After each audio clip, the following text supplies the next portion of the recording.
Bonjour tout le monde, je vous souhaite la bienvenue à cette conférence de presse. Je remercie plus particulièrement les gens qui nous suivent en Facebook Live pour cet événement.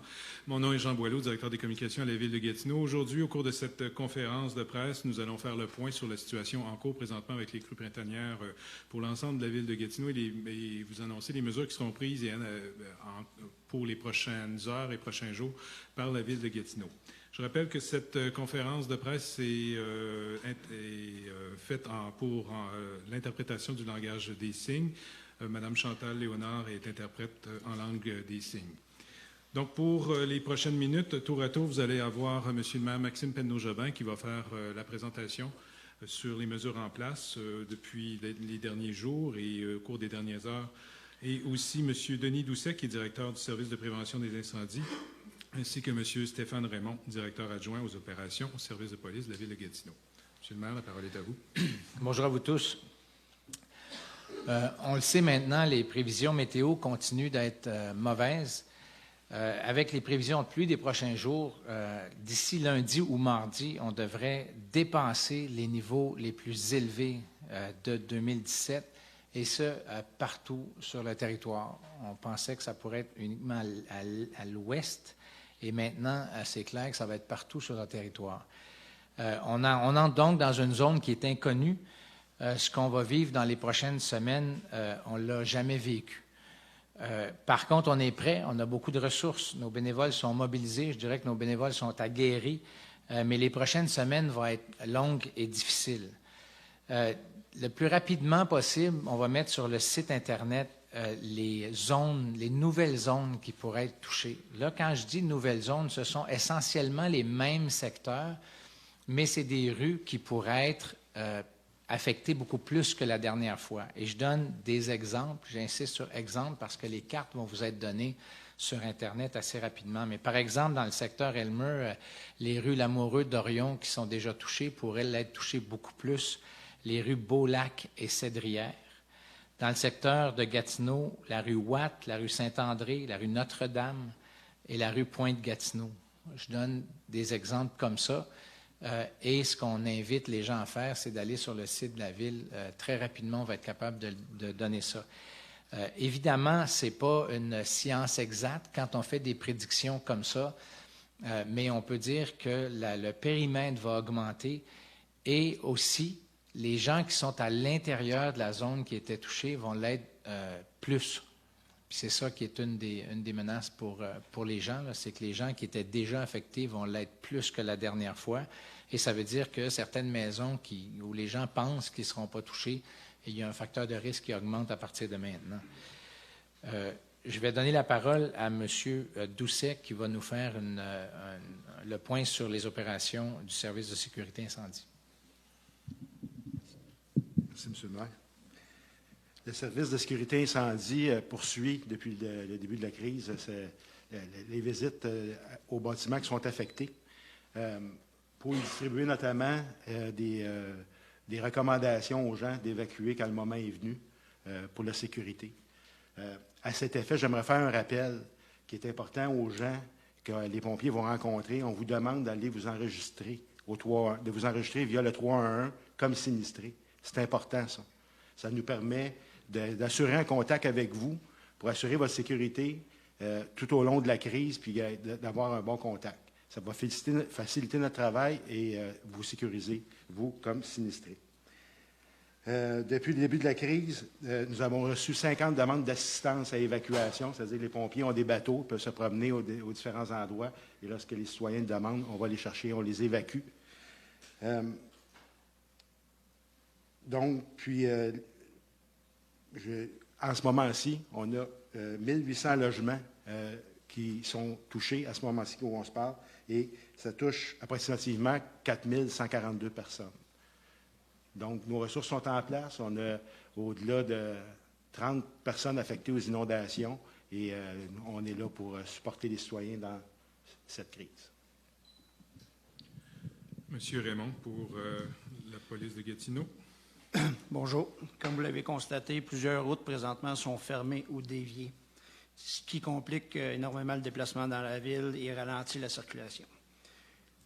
On recommande aux citoyens d'éviter au maximum les déplacements et on encourage le transport en commun. On travaille en étroite collaboration avec la STO pour la fluidité de leur réseau, pour leur permettre d'être beaucoup plus efficace et donc d'accommoder les citoyens. On vous demande aussi de suivre la signalisation. On remarque beaucoup de gens qui ne respectent pas la signalisation et aussi respecter les directives des policiers qui sont aux différents points de contrôle. On vous demande aussi d'éviter la circulation inutile. Et on parle en voiture, mais en bateau aussi. Présentement, on a de nombreuses plaintes de véhicules ou de bateaux qui créent de la vague et qui endommagent les maisons de sinistrés. On vous demande aussi de ne pas circuler. Il y a des routes qu'on demeure ouvertes, qu'il y a de l'eau dessus. Mais à cause des différents nids de poules, on ne peut pas assurer la sécurité. On ne voit pas les nids de poules. Fait que c'est vraiment par obligation, lorsqu'une route est en circulation locale, c'est pour les sinistrés qu'on les laisse ouvertes et non pour les, comme dirait M. le maire, les ouéreux. Fait que c'est vraiment une question de sécurité, puis on les laisse ouvertes au maximum du temps. Mais quand c'est fermé, on ne veut aucune voiture dans ces secteurs-là. Un petit mot au niveau des cyclistes. Présentement, les pistes cyclables en bordure des cours d'eau, il y a des endroits qui sont à risque et qu'on demande aux cyclistes de ne pas s'aventurer dans ces secteurs-là. Je finirai en vous disant, s'il y a quelque chose de préoccupant, c'est de composer le 3-1. S'il y a quelque chose d'urgent pour la sécurité des citoyens, c'est le 9-1. Merci, monsieur. On serait prêt à prendre vos questions. Non. Excusez-moi, j'ai une série de petits messages qui ont une importance variée, mais qui, pour moi, sont importants avant de prendre les questions, parce que ça va couvrir un certain nombre de questions que vous allez avoir. Je l'ai dit tantôt, on se dirige vers une zone un peu inconnue. On va vivre des choses qu'on n'a pas vécues. Donc, les communications restent extrêmement importantes. Notre service des communications a fait un travail extraordinaire pour mettre en place différents outils. Ça fait que j'incite les citoyens, ceux qui ne sont pas inscrits aux alertes courriels, aux alertes texto, à le faire. Ceux qui ne pensaient pas que c'était nécessaire et qui hésitaient un peu, n'hésitez plus, prenez-le, puis c'est mieux de le faire pour rien que de ne pas l'avoir fait. Et notre site Web reste l'outil de communication privilégié. Parce qu'on le sait, si les choses changent, c'est comme ça qu'on va informer les gens. On incite aussi tout le monde là, qui a la moindre possibilité de le faire, ce n'est pas tout le monde qui peut le faire, mais de prendre le transport en commun dans le prochain mois. Puis je dis dans le prochain mois là, parce qu'on a un plateau qui risque d'être long, une décrue qui risque d'être longue, et on a des opérations à mener autant dans les quartiers qu'à la grandeur de la ville. Les policiers vont être mis à contribution de façon importante pour gérer les enjeux de circulation. Donc, si les gens peuvent prendre le transport en commun, ça rendrait service à tout le monde pour dégager le réseau routier.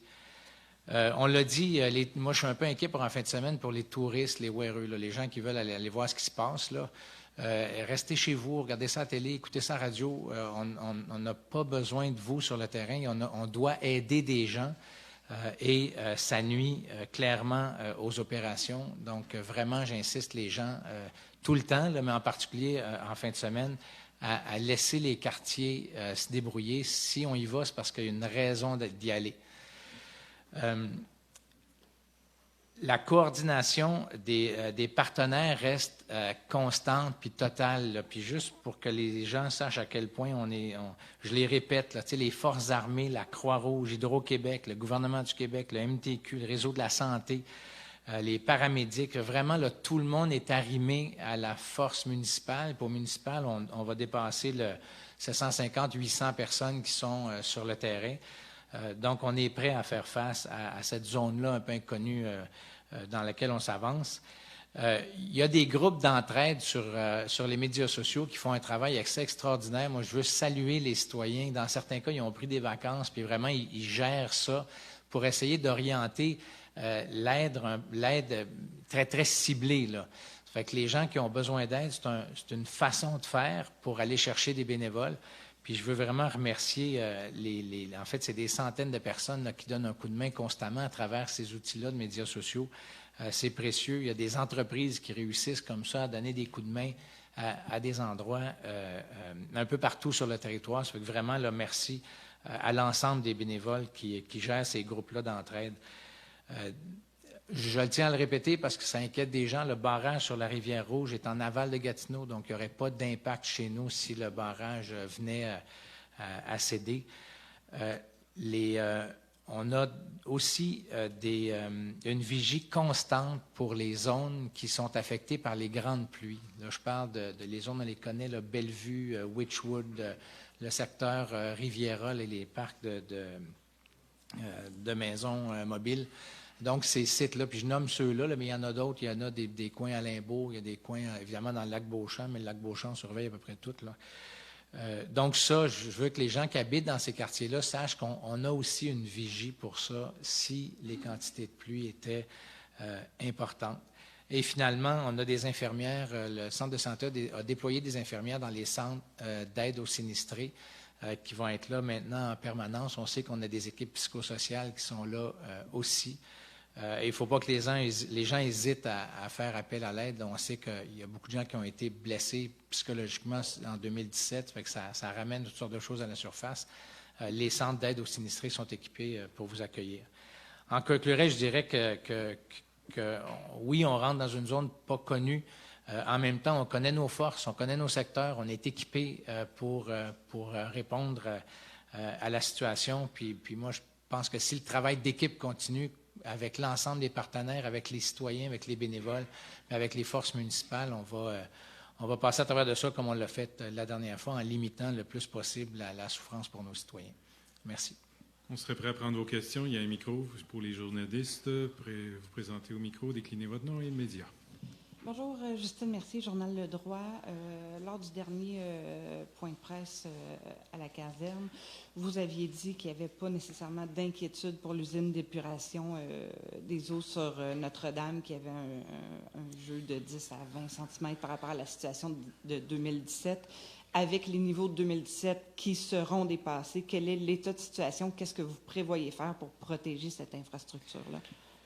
Il y a beaucoup de choses qui sont faites. D'abord, on a installé 4 pompes plus vite qu'avant. On les a testées. La dernière fois, on l'avait fait un peu rapidement. Là, on a pris ça à l'avance. On les a testées.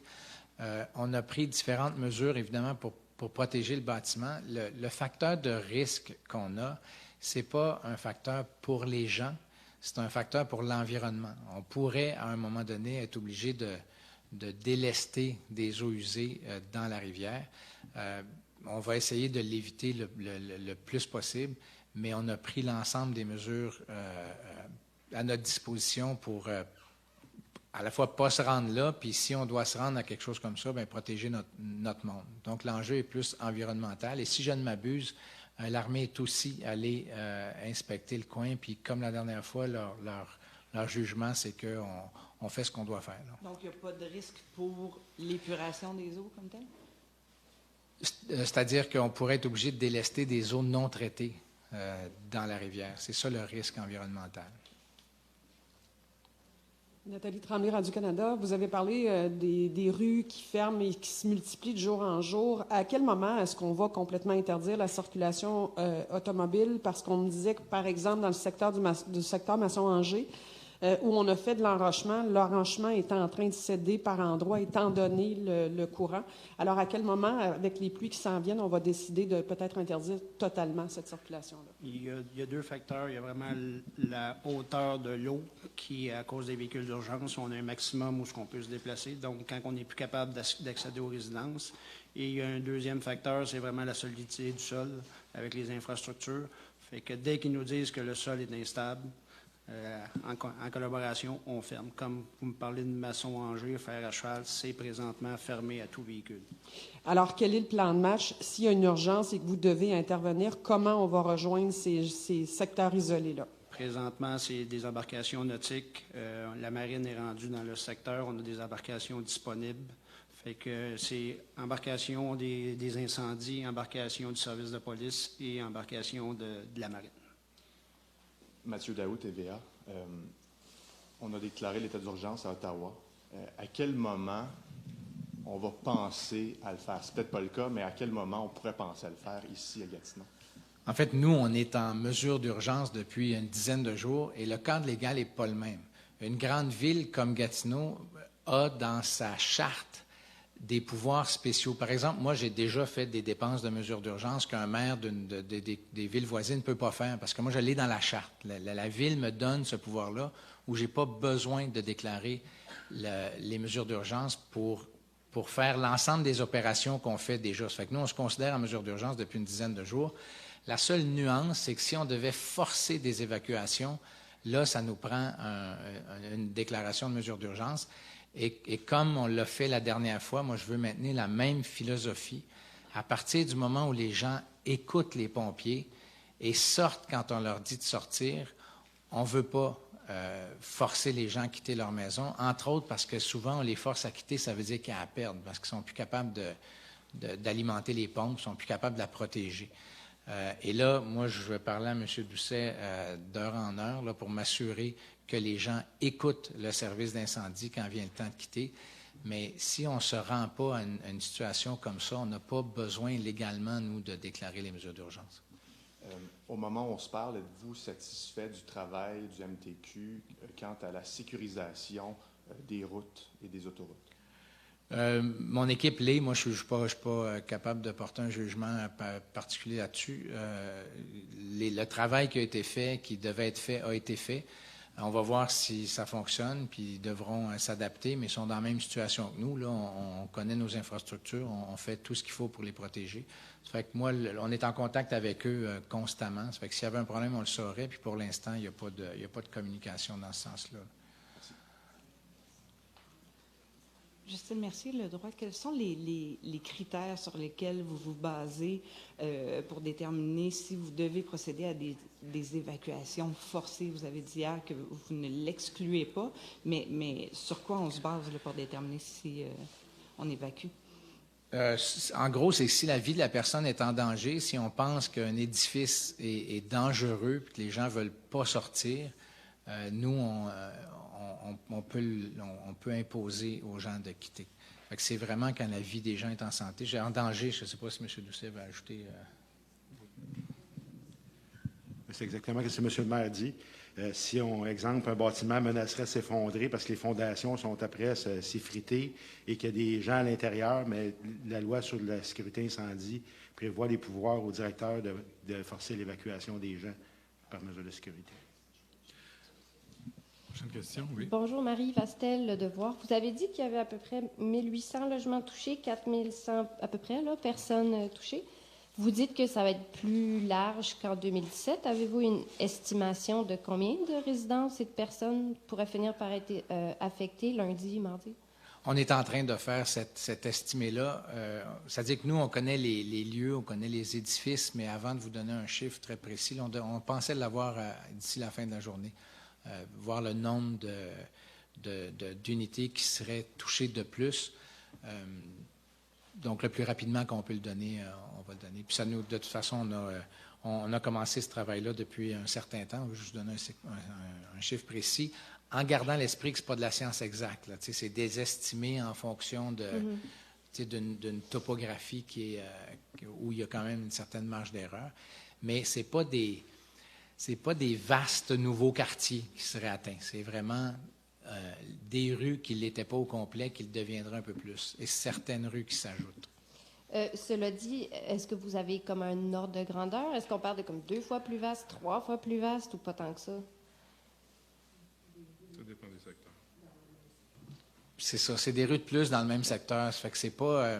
ce qui nous, j'allais dire, nous rassure, là, mais c'est peut-être pas le mot approprié, mais ce qui fait qu'on n'a pas un niveau d'inquiétude trop grand, c'est qu'il y a un effet de cuvette à Gatineau. Les zones basses sont très précises. Ça fait qu'il y a un moment donné où il se rajoute plus de rues. C'est pas comme si on avait un vaste quartier qui s'ajoutait à ça. C'est vraiment des rues qui sont touchées, qui vont l'être un peu plus.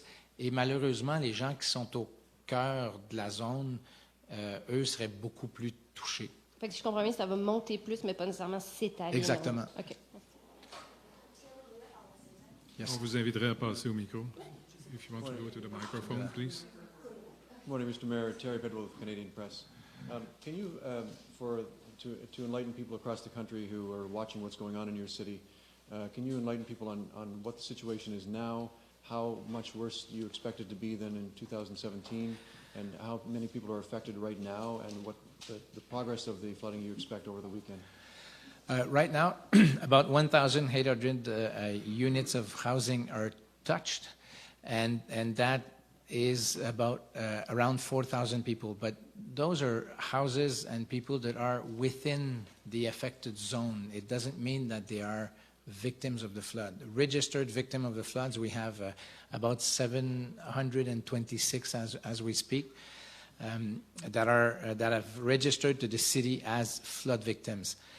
We expect the water levels to rise higher than in 2017. In 2017, we reached the number of, it's 2,200 houses that were affected, and more than 4,000 people were registered as flood victims. So we may reach those levels. Again, it's may reach because people have left the area, others have protected their houses, so it's difficult to evaluate if the numbers will be as high. Au micro. You would have to If go you to want the mic to for the people microphone, listening on please. Facebook. And are people more prepared now than they were in 2017? Way more prepared. And when you say people, the volunteers are pretty good because they know what they did, they know what they can do better. The city is better prepared. The partnership with the coordination with all the partners is more efficient. So I think we're better prepared in almost all aspects of the intervention. That doesn't mean that it's not difficult for citizens on the ground. Many people will lose a lot. Some people are pretty devastated by what they're going through. But the help they can get and the efficiency of all the operations, and I include volunteers in the operations, has improved a lot from 2017. Hi, Joanne Schnur from CTV. You saw the mayor yesterday declare a state of emergency in Ottawa. Is that something that you're looking at here in Gatineau? It's not the same legal framework. I don't know what's the legal framework in Ottawa, but a big city like Gatineau doesn't have to declare emergency measures. For me, for example, for me to make expenses that I cannot do in normal time because we have that in our charter. So I've signed for more than $1 million now of the special expenses without going to council, without going to even my executive. Actually, I have to go to the executive a week later. So all the powers we need to face the situation, we have.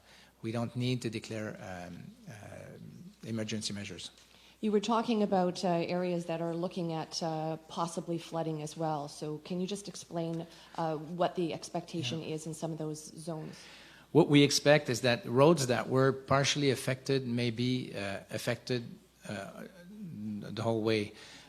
We have in Elmer a few more streets that will be, the area would be bigger, so it's the same streets, but more houses would be affected. Same thing in the eastern part of Gatineau. Because the land is lower, the people within those areas will be more affected, but we will not have like new neighborhoods affected. So we will not have an intake of hundreds of people that would be affected, but those within the area will have it harder. Sorry, one more question. Rouge River, what impact will that have or might that have here? None.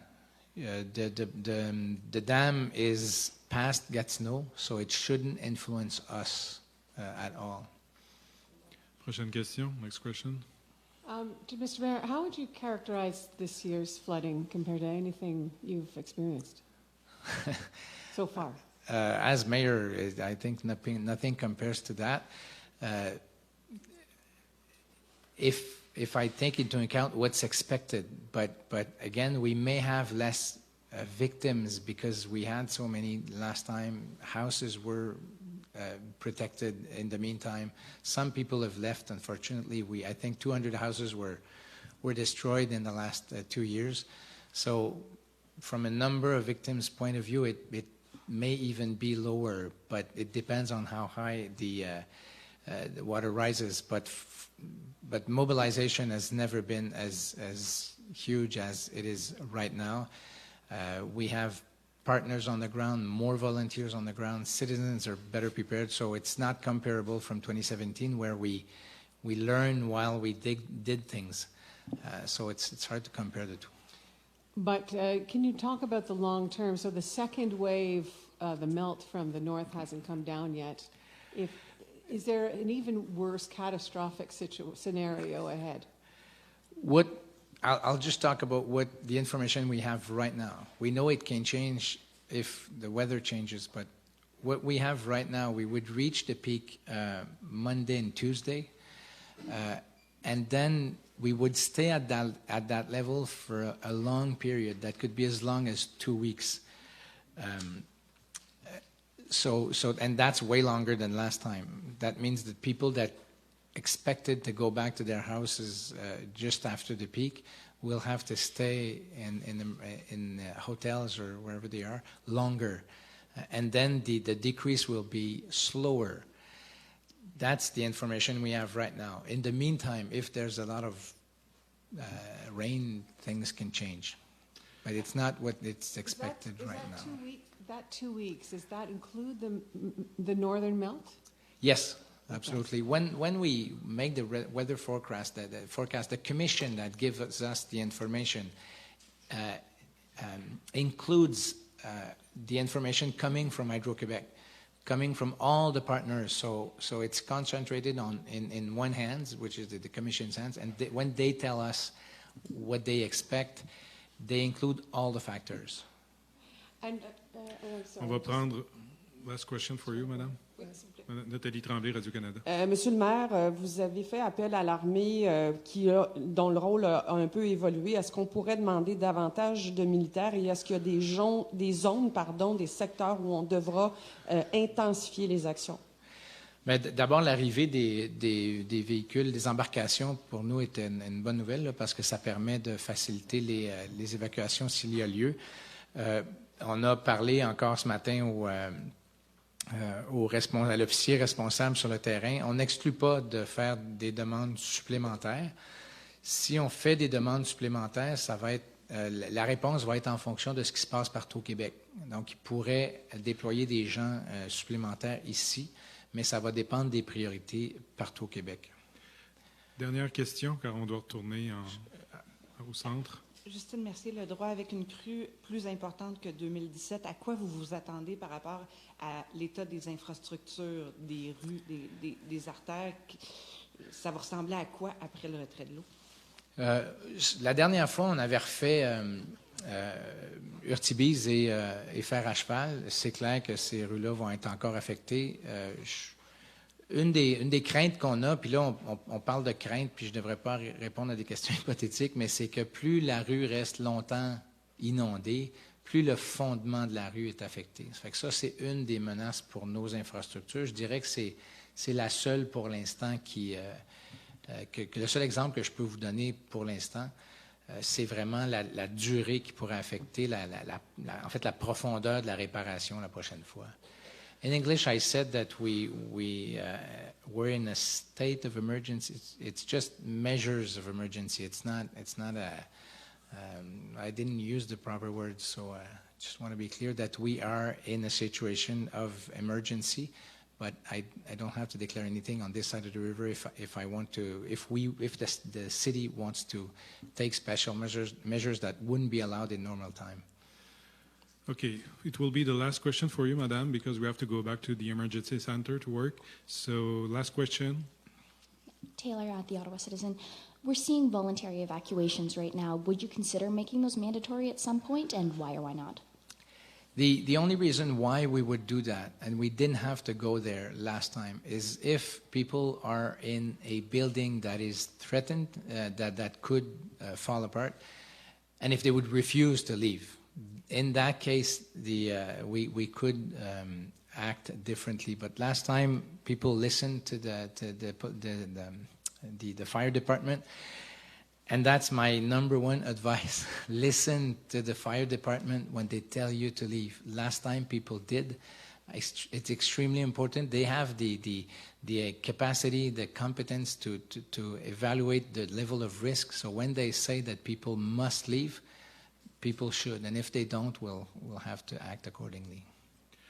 OK. Donc, ça résume cette conférence de presse. Vous allez recevoir le communiqué de presse, toutes les informations qui ont été énoncées au cours des dernières minutes dans le document en question. La carte avec les zones qui s'ajoutent va être ajoutée au site Internet au cours des prochaines minutes. Je vous invite à la consulter. Ce sera la zone en question sera arborée en gris. Donc, ce sera ajouté bientôt. Donc,